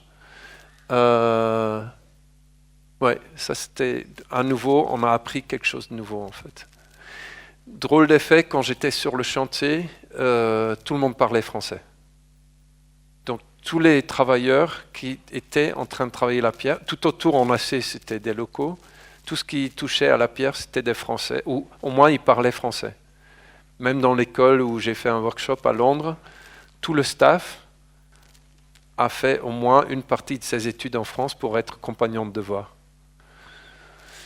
Donc, c'est assez beau, ça, vous voyez les plaques d'acier aussi dont je vous parlais. Là, la précontrainte, donc les gars qui travaillent la pierre. Donc c'est assez impressionnant. Ce qui est un peu dommage quand vous êtes sur place, ça s'apparente un peu trop aux couleurs béton, je l'avoue. Donc il y a beaucoup de gens qui ne remarquent pas que c'est de la pierre de taille. Bon, prochaine fois mieux. C'est 3 étages au total, par ailleurs. Et puis celui de l'affiche, et je montre ces projets parce que c'est vraiment des projets, je suis toujours pas sûr qu'est-ce que je dois réellement en penser. Moi, je rêve à chaque fois de pouvoir le faire. On fait des étapes qu'on ne devrait pas faire, on cherche, c'est des prototypes, mais c'est un peu des projets Formule 1, si vous voulez. Et donc on y apprend, parce que notre but, c'est pas de pouvoir construire ça chaque jour, mais qu'est-ce qu'on peut en tirer pour faire d'autres projets en fait. Donc là, un projet récemment presque livré, c'est dont le poutre treillis est en partie en pierre de taille. Et donc les architectes, ils voulaient travailler la pierre de taille et là-haut du coup aussi. J'avoue que j'avais proposé d'avoir ça en traction et en compression en pierre de taille, ce qui aurait été beau. Le problème, c'est dans une zone sismique où il y a le renversement des fois des couples de force. Donc la pierre de taille ici doit pouvoir prendre un peu de traction des fois, et l'autre partie un peu de compression. On aurait pu travailler avec des câbles de précontrainte ici pour prendre la compression, mais l'architecte ne voulait pas. Il m'a promis la prochaine fois il le fera. Donc c'est jamais trop tard. Donc une poutre treillie, les murs en bas sont en pierre de taille aussi. On a travaillé des pièces préfabriquées pour les angles, donc c'est un peu de travail. On a cherché longtemps pour avoir une seule pierre sur 4 mètres de longueur, pour ne pas avoir des joints, ce qui était possible, mais en limestone, c'est pas toujours très évident, parce que les lits superposés, donc c'est comprimé, tu as souvent quand même des défaillances au bout d'un certain moment. Donc, de trouver des bons blocs de 4 mètres, c'est pas aussi évident que ça. Donc, finalement, ce qu'on avait appris, c'est de le faire sans joint, colle époxy, 70 MPa, très bien, on avance, pas de souci. Et il y a un câble dedans, précontraint, pour le cas où il s'ouvre. Donc, on est toujours sécurisé. Bon, je passe assez vite. C'était une nouvelle étape, comment faire les choses qu'il ne faut pas. Donc, le petit porte-à-faux, c'est une personne individuelle, il est poissonnier d'ailleurs. Et on avait fait les planchers en bois, ils ne voulaient pas les laisser visibles, mais ils sont faits tellement bien, donc tout le monde veut les laisser apparents, donc je suis assez, au moins ça maintenant. Ils sont en train de faire la piscine maintenant. Donc, et je pense que je vais à peu près finir avec ça. Donc c'est avec les derniers projets. Et Perrodin, c'est quelqu'un qui m'a inspiré, un peu comme Fernand Pouillon, si vous voulez. Perrodin, ancien maître architecte qui avait une agence avec Jourda, qui a inspiré beaucoup de bâtiments dans les années 80-90, de travailler mieux le soleil aussi. Donc construire une serre dans laquelle tu vas mettre un pavillon. Donc ils ont fait plein de bâtiments assez précurseurs. L'école d'architecture de Lyon, par exemple aussi, sur lequel on travaille actuellement en rénovation. Et son fils ici, parce qu'il a, si je me rappelle bien, 4 enfants, dont 2 sont architectes aussi. Toujours dangereux. Et on a travaillé, on s'est rencontrés, on a parlé très longtemps et, avec quelques verres de vin. Et puis on a fait un concours à Genève, le Tourschen-Bourg, que finalement Lacaton Vassal a gagné, me semble-t-il. Et on a fait tout en pierre de taille. On a dit on va faire simple, ces zones sismiques, c'est très bien. Les poteaux, c'est de la compression, c'est pas compliqué. Ils font s'affiner vers le haut. Si on a des voiles transfert, eh ben, on va les laisser travailler en arche. Il y a le noyau avec. Et c'était déjà un premier... tout en restant dans la modernité, en quelque sorte, utiliser le langage des anciens. Pas faire compliqué, en fait, en quelque sorte. Et Gilles il a fait son premier chai à l'époque de vin, avec des blocs de pierre qui coûtaient presque rien, parce que c'était presque comme des déchets. Et quand une pierre, le coût de la pierre dépend de combien de coupures tu fais. Donc, dès que tu le mets en lame, c'est pour ça qu'une façade coûte presque plus cher en lame de pierre qu'un bloc de pierre. Ce qui est assez étrange, si vous voulez, mais c'est le temps qui va dedans. Et donc, du coup, en grand bloc, il avait juste pris les méga blocs, il les a empilés, basta, son chai était fini. pas d'isolant nécessaire parce qu'un chai, c'est juste la continuité de la température qui est important. Et donc, prochain projet avec lui pour un Pouligny Montrachet. Très bon vin. On voulait être payé en caisse de vin. Ça n'a pas marché. Ils sont déjà vendus les 5 années auparavant, en fait. Donc, même, il y a une caisse toujours pour le roi de l'Angleterre, une pour le roi en Belgique. Enfin, tout est vendu déjà d'avance. Pas pour nous, du coup. Mais un petit pavillon, on voulait s'inspirer pour la toiture d'autres technologies, donc l'histoire à nouveau, sans avoir des câbles dans la toiture, et juste les plats de bois qui sont croisés, comme dans les anciens bâtiments à Paris. Les halles à Paris sont faits un peu comme ça aussi, avec du bois croisé pour le contrevêtement. Et par contre, ça pousse sur les murs. Les murs faisaient 5 mètres de haut, et on allait juste précontraindre les murs. Et donc, à nouveau, chaque projet qu'on a en recherche, ok, c'est simple, mais on sait l'utiliser. Et pas de la haute technologie, mais regardez où est-ce qu'on peut l'amener, en fait. Là, un projet récent, donc une petite tour en terre, avec Gilles aussi. On travaille dessus, et puis c'est intéressant parce que c'est au Sénégal, donc on ne doit pas exactement suivre les recommandations françaises pour les briques. Donc, on les a juste testées sur place, et on sait que ça marche. Donc c'est plutôt intéressant parce que les marges aussi là, selon l'Eurocode, sont assez hautes. Et finalement, j'en montre 2, 3 pour finir, si ça vous va. Logements sociaux, c'est là où je voulais revenir. Tout ce travail technologique, les outils, comprendre la fabrication digitale ou pas. Ce qui m'intéresse aussi, et là où vous allez vous battre, à mon sens, c'est peut-être politique aussi comme message, mais c'est des logements, là où les gens vont vivre.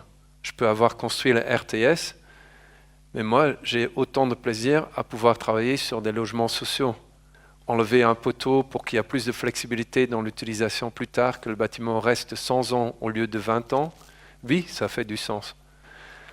Et là, avec Gilles, donc, c'est à Ferney-Voltaire, c'est juste à l'autre côté de la frontière. Donc, Gilles avait construit un bâtiment en pierre de taille à Genève. Et immense déception quand on commence le projet. C'est pas très grand, c'est pas très compliqué. On visite le chantier à Genève, on parle avec l'ingénieur qui a travaillé sur le projet à Genève. Aucune barre d'armature dans la pierre de taille. Zone sismique. Les blocs de pierre, quand tu as le mode cisaillement, normalement, il faut avoir quelque chose. Et donc, on demande comment ça marche. Ils ont dit, on a fait des simulations, donc on sait à peu près quelles voiles seront activées. On regarde sur le cisaillement. C'est un peu limite, mais ce qu'on a convenu avec le client, c'est qu'on va le construire, on fait confiance, et on va le tester une fois construit. Vraiment sérieux, hein? Ça c'est la Suisse. En France, si je dis à un client, je vais d'abord le construire pour voir si ça marche. Ça marche pour une œuvre d'art, mais pas pour un bâtiment logement sociaux. Après, du coup, pour nous, le grand bataille, c'était de diminuer le nombre de barres d'armature selon l'Eurocode que tu dois avoir dans ces voiles porteurs, non porteurs, parce qu'on a joué sur la terminologie. Vous ne pouvez pas imaginer comment faire des calculs dépend de comment vous allez définir les choses. Certains de ces murs, nous, on les appelle non porteurs, pour qu'on ne devrait pas mettre des armatures dedans. On a dit qu'on a un joint souple dedans, du coup, pour que ça ne marche pas. Mais c'est vrai aussi, parce que dans le modèle, ils attirent très peu de force. Même si tu les prends en compte, donc on a fait tous les modèles, tu fais toujours 3 versions. Et on était convaincus, ceux-là, ils ne vont jamais atterrir, même en cas sismique. Ce n'est pas eux qui vont vraiment faire le boulot. C'est ceux qui sont aux angles. Pour ceux qui sont allés déjà au Maroc et ont vu les maisons en terre, aux angles, souvent, vous avez des petites tours. Vous voyez ce que je veux dire? C'est comme des embellissements. Ce n'est pas des embellissements. C'est pour mettre plus de poids aux angles. Pour que quand tu as l'effet sismique, que le cisaillement, c'est la rugosité et c'est le poids. Et donc du coup, aux angles qui prennent le plus d'effort, tu as le plus de poids. Et donc tu peux jouer sur cette notion que ce que tu comprennes en fait de l'histoire. Et donc aux angles, oui, on se permet de mettre un peu d'armature. Et on a dû le démontrer, et ça c'était magnifique aussi. On a trouvé une code en Italie, un annexe national, qui n'existe pas en Europe. Et les Italiens, par le passé, ils ont plutôt pas mal construit en pierre de taille. Et c'est un peu sismique. Et on a pu utiliser une annexe nationale italienne pour démontrer ce qu'on était en train de faire pour diminuer les barres d'armature dans la construction aussi. Donc il y a des passerelles que vous pouvez trouver en fait. On savait que c'était possible sans. Par les assurances, on n'avait pas le droit. On a trouvé un compromis. Ça reste un peu dur, mais on était content. Et une des méthodes aussi, comment ils le font en Italie, et ce qu'on a un peu utilisé à notre façon, c'est de modeler pour aller plus rapide avec les architectes aussi. C'est la méthode des portiques équivalentes. Hein. Donc là, vous avez un mur avec des fenêtres, et au lieu de définir chaque mur entièrement avec ses blocs discrétisés, on va juste définir que ça, c'est comme un poteau, c'est des poteaux encastrés, et on va donner des valeurs. Et notre modèle de calcul va 20 fois plus rapide qu'avant, en fait. Et on joue un tout petit peu pour voir quels murs sont importants. Et on l'a demandé avec un algorithme de placer du coup et modifier un tout petit peu les ouvertures dans le projet pour donner à l'architecte la façon de refaire son bâtiment. Donc à nouveau, les outils nous aident pour diminuer les armatures, pour aider l'architecture à prendre des choix plus rapides et pour avoir une architecture en fait. Donc là, vous voyez, finalement, c'est poteau-poutre, hein, c'est pas très compliqué. C'est juste comment tu t'approches de ce système de poteau-poutre en fait. Et c'est là où tu peux être malin, où tu peux regarder où est-ce que je mets plus de charge ou pas, comment je fais la raideur de ce poteau d'angle, comment je le détermine. Vous imaginez bien aussi que les blocs à l'angle, vous allez les mettre croisés, pas juste l'un vertical et l'autre avec un joint. Et ça aussi, parce que ce n'est pas écrit dans un code, vous le savez, mais ce n'est pas exactement écrit en fait. Bon, les plans, je passe un peu. Bon, ça c'est les modes qu'on doit regarder et donc du coup, qu'on met dans l'approche. Parce que si on le fait avec les blocs discrétisés, ça nous donne des tableaux Excel, quelques gigabytes, vraiment des gigabytes, pas une petite disquette. Et donc du coup, là, pour reprendre tous ces modèles, en fait, on a juste trouvé une astuce par cette méthode équivalente et pour faire les tests tout en une fois selon l'Eurocode 6, en fait. Bon, je vous passe le détail. Donc ça, c'est un peu les détails. Et ça, c'est le modèle du projet en Suisse, où il n'y a pas d'acier. Donc c'est mieux en Suisse, à la fin. Bon, là, je passe, parce que donc ça, c'est typiquement ces modélisations. On a des méthodes aussi de le visualiser pour le bureau de contrôle, pour l'architecte. Donc ça, c'est un peu notre cuisine interne. Je pense que c'est le dernier. Je suis assez fier parce qu'on là, on le fait que pour l'entreprise et donc on dessine et calcule tous les blocs. Et comme on a fait notre approche Formule 1, pour l'entreprise, on a pu gagner 20 cm de pierre de taille sur chaque étage dans l'épaisseur des blocs. Parce qu'on connaît quelque chose sur le ciment, on connaît quelque chose sur quelle carrière on doit aller chercher quel bloc. On connaît sur certaines méthodes à qui placer sur le chantier, parce que si tu utilises un compagnon de devoir pour accompagner les travaux, tu gagnes aussi quelques pourcentages à ton calcul, étrangement. Donc c'est tout en un, tu peux gagner sur chaque étape en fait. Et pour une entreprise réelle, ça veut dire actuellement à Paris, on construit des logements sociaux en pierre de taille au même prix que des logements sociaux en béton, 9 étages. Je trouve ça pas mal. Plancher en bois et même coût que son équivalent en béton. Et donc, ça c'est les architectes, on dessine les blocs. Il y a quelque chose de très beau aussi à pouvoir dessiner ce genre de blocs en fait. On fait l'appareillage des blocs en pierre de taille en ce moment. Avec les tolérances, on dessine chaque bloc. Donc on a bien sûr des outils. Donc, à vrai dire, si ça leur coûtait quelques semaines avant, on le fait en 2 jours aujourd'hui. Les blocs sont automatiquement numérotés, on a les tolérances, on a tout en fait. Donc je vous passe le détail. L'autre, pareil, 3 architectes pour un bâtiment, actuellement en cours, et c'est pour ça que je finis avec celui-ci. Il est presque fini, je passe les calculs. Et ça, Ça va rapide, hein, c'est 3 blocs par étage. Ils font tout un étage en une fois. Bon, il y a juste les camions qui doivent pouvoir livrer en même temps à Paris, en fait. Ça, c'est un tout petit peu le problème. Et le stockage sur site est assez limité aussi, parce que c'est l'ancien hôpital dans le 14e, et il y a plein d'autres projets en même temps en cours, en fait. Donc, il y a un peu de coordination. Très bons architectes, Kuhn Malvezzi, Plan Commun et Nicolas Dorval-Bory. Plancher en bois, et ce qui est très important en pierre de taille, c'est aussi tous les détails qui vont avec. On a pareil, la recherche aussi, quel isolant vous allez utiliser, parce qu'il y a un peu d'hygrométrie, de contrôle hygrométrique, donc souvent on va mettre du chanvre, parce que le chanvre ne se périme pas, même avec le changement de hygrométrie, et des isolants qui sont trop synthétiques, ils bloquent trop cette ouverture, la diffusion de l'air et de l'eau, bien sûr. Donc il faut avoir quelque chose qui peut encore respirer. Ce qu'on a permis à nos bâtiments d'être un sac en plastique en ce moment, ben là on travaille les bâtiments qui respirent à nouveau. Donc, et ces détails aussi, comment accrocher un plancher bois à de la pierre de taille, parce qu'il y a l'hygrométrie. C'est les premières choses dans les anciens bâtiments à Paris, dans l'haussmannien, où on a des problèmes. Et on le fait depuis 200, 300 ans. Donc ce n'est pas un problème nouveau en fait. Vous savez, les petites corniches sur les façades parisiennes, c'est pas pour la mode. C'est là à chaque fois où il y a la croche, le nez de plancher, où l'eau, on ne veut pas que l'eau stagne. Parce que sinon, il y a l'eau qui va remonter jusqu'au plancher bois.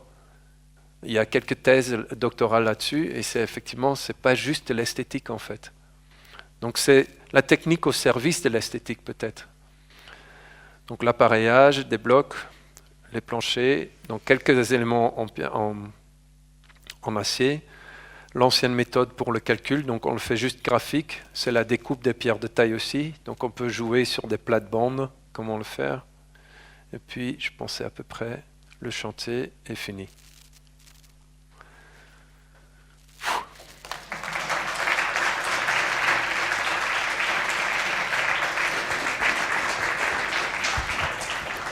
Bon, c'était bien plus long, hein, pardon.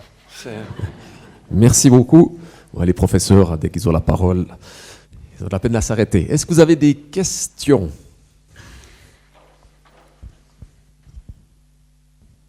Non, c'est bon. Bon, je vois déjà personne endormi, donc c'est déjà... Hein.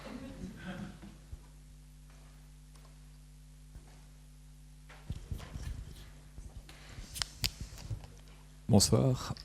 Merci pour votre magnifique présentation. Est-ce que vous pouvez revenir sur la tour à Barcelone avec la toile d'araignée? Attends, ouais. Les 500 slides, oui. Hein.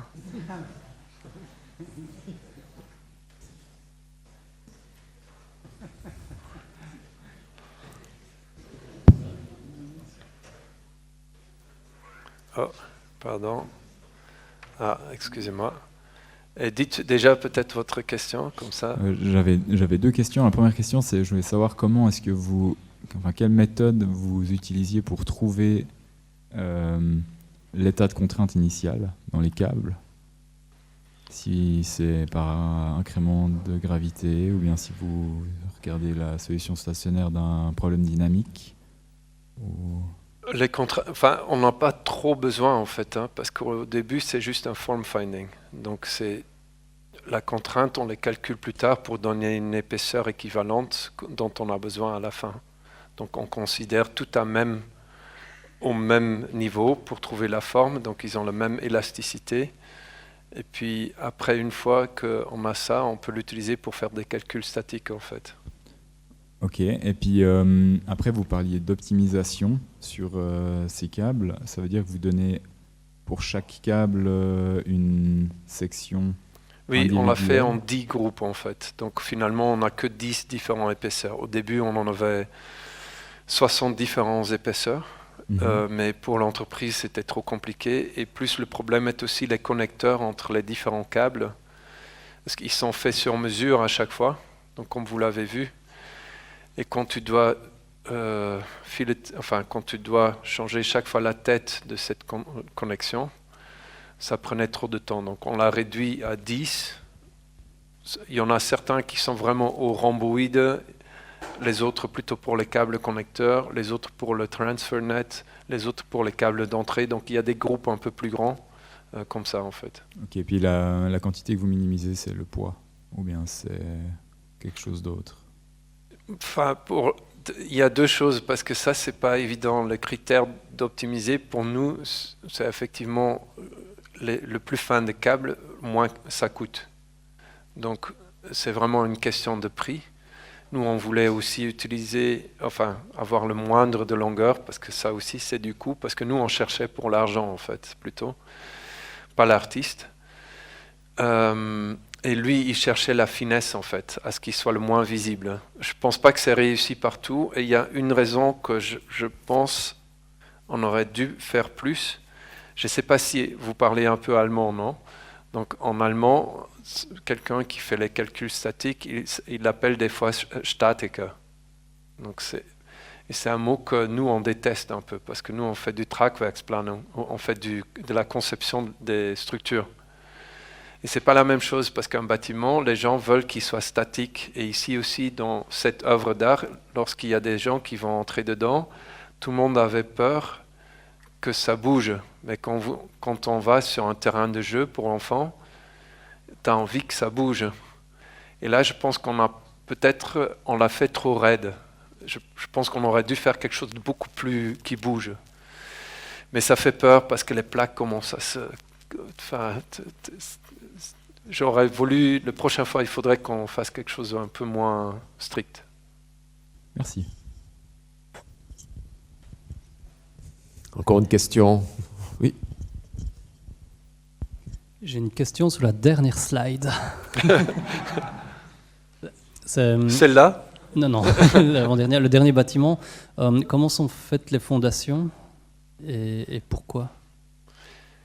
Oui, malheureusement, tout en béton. En fait, parce que le terrain est préparé, c'est tout un terrain où il y a 8 nouveaux bâtiments. Ils sont traités un peu tous de même façon et contre la pression de terre. Et pour certains remontées d'eau, des choses comme ça, personne ne voulait prendre vraiment le pari de le faire en pierre de taille. Oui, absolument. Enfin, je peux vous montrer, si vous êtes à Paris, dans le 3e, à côté de la mairie, il y a le carreau du temple, et quand vous allez en bas, il y a des salles de sport qu'on a réalisées en bas, entre les fondations existantes, et les poteaux sont... On a laissé apparaître les fondations en pierre de taille, mais c'est vraiment convaincre les gens de le faire. C'est vraiment ça. Il n'y a personne qui veut le faire vraiment encore. Et après, c'est vrai que c'est une question de place aussi, parce que les blocs en pierre, ils prennent plus de temps et tu t'empiètes sur le terrain de ton voisin. À Paris, un peu contraint. Oui, comme les murs communs, mais regardez, aujourd'hui, je ne sais pas si on construit encore beaucoup les murs communs comme un seul mur. Souvent, les gens vont juste avoir leur propre mur à chaque fois, non? Oui, ça marche, mais si les gens ne veulent plus le faire, est-ce que quelle copropriété va payer pour des fissures dans ce mur?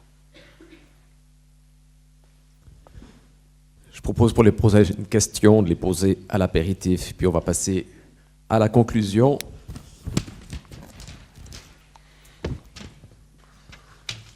Donc, je vous remercie encore chaleureusement pour votre éclairage sur les interactions des savoirs, l'interdisciplinarité développée et illustrée avec de très très nombreux exemples de la construction ainsi que la construction en pierre contemporaine.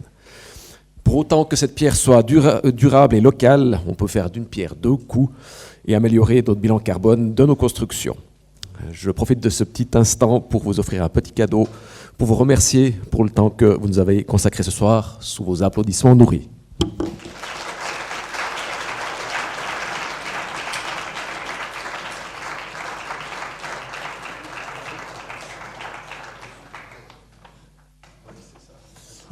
J'espère que ça va rentrer dans le sac à dos pour le vélo. C'était donc notre dernière conférence de cette année académique. Prenez déjà note qu'à la rentrée prochaine, notre cycle de conférences recommencera donc le 7 octobre prochain, où on va traiter de la renaturation des cours d'eau. Et ensuite, le 7 novembre, avec notre professeur Thierry Bussard, qui viendra présenter certains projets à travers le monde. Merci à toutes et à tous pour votre présence, votre patience et votre intérêt. Et maintenant, je vous invite à partager le verre de l'amitié à la sortie de cet auditoire. Merci et bonne soirée.